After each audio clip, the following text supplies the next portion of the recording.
There's the garden in a bit of sun, and as we come down here, I've been watching the cricket. There's a rare little bit for you. They just come off of a bad light. But where are we there? Where's Hugo? There he is, little chap, having a wash. Nobody about because of Hugo. Let's have a look at him. Oh, sorry. Oops, just moved the cricket away. Right. There's the little chap. Ooh, some bits of bread down, but the magpies have had them. They also, that dish, there's inside, that's the cat's food. That dish is for Harry the Hedgehog, who will eat what Hugo leaves, anything. Hugo actually, the other evening, he had half of my spaghetti bolognese. It's a quite odd cat eating spag bog. But he is a good little chap, and he's been enormous company for me. He's got his own ways. I don't see him actually most of the day, and 70% of their lives are spent asleep. The opposite of us, we're about 30%, I think. But he hasn't got to go to the office. There's his office. And there's the feed pole that he's keeping a kind eye on. Possibly more unkind eye, because he does like to try to catch Woody. Unsuccessfully to date.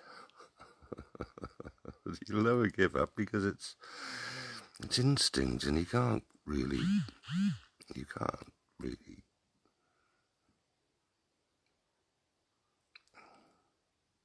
tell him off.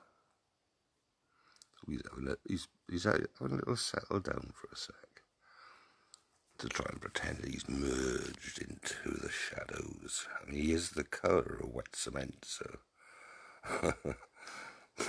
he's just on the patio. He's pretty nicely camouflaged, so that whoever arrives here on a full seed tray, nobody about. Yes, they have a little squawk and tell each other that Woody is in their house. Not Woody. Hugo. Actually, not easy to see. I've picked up an eye infection, which is rather painful, and I'm waiting for the doctor to come any time. Or is it Friday afternoon? Always a Friday, isn't it, when you need the doctor? I'm still waiting for my podiatrist to come and fix me foot before it gets infected. I'm just talking you through my habits of health while we wait to see if Hugo is going to move, or if he stays there, if any of our feathered friendly folk will find a feeder. Some of you might have noticed that alliteration. It's marvellous. Every time I look out here, I just smile. I just lie here just smiling with just what Mother Nature has provided for us to look at and enjoy.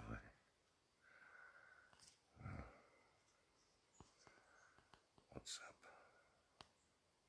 Hugo, what's the matter? Where's the bird? Bird? He knows. His little ears twitching, you see, because he can hear that little sparrow or something.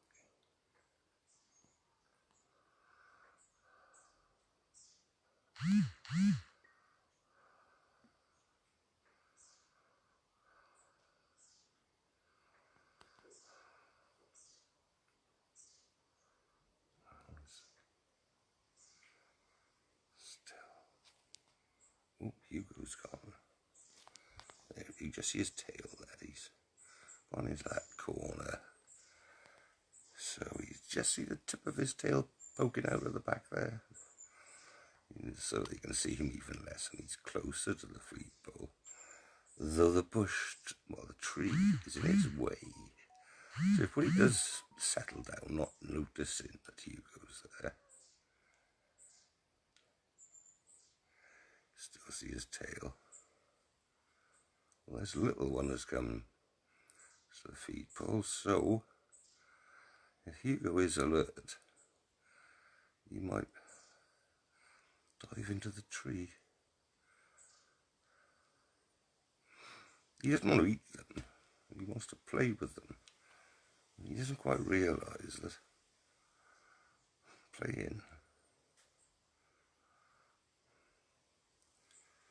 can be painful with his sharp claws. Well, he hasn't moved yet from there.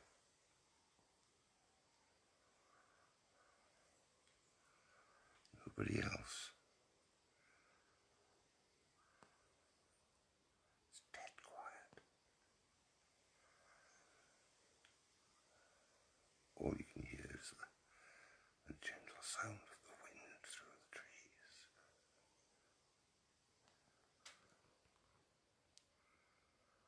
Oh yes, I'm quite lucky to be living in a place which is so peaceful.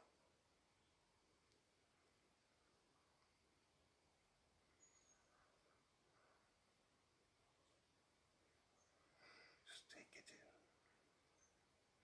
Don't forget now, it's my birthday mid-September, and we'll fill the lounge. I've got enough chairs for about 20 people, so I think a couple of dozen. What are you doing there? Scratch. Blunt his paws, scratching the blinking. He's gone round the corner now because that hiding position didn't appear to work, so, well, he'd probably be down round behind there now, I thought, round the back of the outdoor settee. Somewhere behind the cushion and the floor. But again, you see, he's got the tree in the way before he actually could get to a potential bird. But there we are. We'll leave him, and we'll leave the sparrows sleeping in their big bush. And oh, look at that sky, gosh. April and May were just amazingly sunny days, one after another. And it's only middle of July. Mind, I go to Spain in August and in September. Because I haven't been out for 105 days now. But my garden and sharing it with people has kept me going. If you haven't got a garden, you use mine as a virtual garden. Imagine yourself lying down just there. A little glass of wine on a table next to you. Maybe a pint of cider with a lump of ice and a splash of Ribena, which is quite how I like it. Yeah. Meanwhile, back at the quiet zone.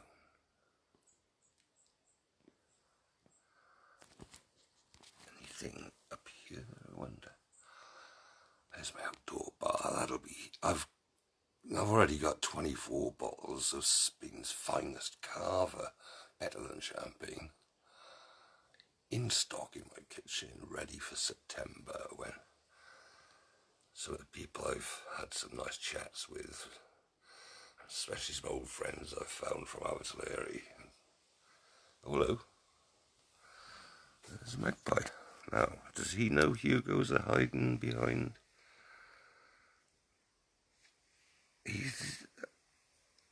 He doesn't normally go there. He doesn't eat seeds particularly. They are for the little ones and for the woodies. So why he's in the background there on the There's a little water feed. Oh, bird bath there. Again, it's got some seeds in. There's another one over there, up on top of the pole, as the other one's deserted the bird bath and has gone up in a tree somewhere. So Margaret, on a lonesome up there, you might remember, she likes to stand on top of that because there's a little pocket in the plastic covering at the very top. And she does like to get some bread and put it in that little pocket, and only she knows it's there. And again, if it looks a bit tricky to gain. Oh, I wouldn't go there. I wouldn't go there. I wouldn't, because you go, I think is underneath you. We'll have to do my emergency, excuse me. Right. The times that I do manage to see a bit of danger. Quick tap on the window, and off they fly. Just give Mother Nature a bit of a hand there, and sorry Hugo, I love you dearly, but I was looking up here, wasn't I? Yeah, not much. Oh, it's a beautiful sky. Love it. Well, I'll ensure, I think, that until I see Hugo back inside. Oh, there's an alarm call from, I think, a magpie. Hugo's still down there under that table. The table I can, myself, I'm not really good at bending down, so I can do my bits of potting without having to bend.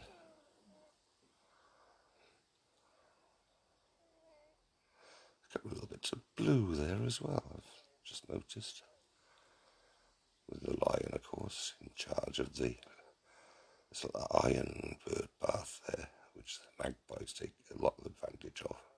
In fact, they do like to pick up the bread that I chuck on the floor. Then they take it over there in their beaks, dip it in the water, and then eat it.